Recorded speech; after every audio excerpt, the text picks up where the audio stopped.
It's capture the flag, soccer style, and it's glorious. This is Capture the Balls. Here, we're developing teamwork and strategic thinking.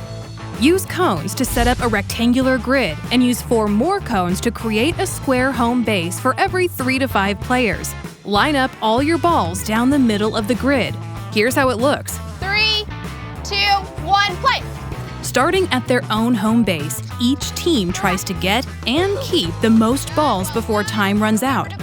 Players can dribble or pass the balls into their base, or they can steal from other bases. They can also defend balls in their own base. It's kind of like playing Stratego on a soccer field.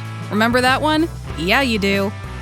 On that note, this game works because it's really fun. Yes, it's about strategy and teamwork, and dribbling and passing, but sometimes you have to let loose and battle over some balls. This is that game.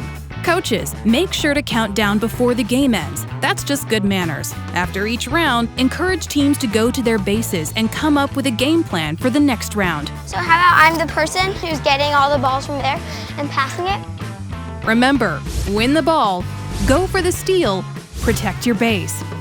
Thievery has never been so wholesome.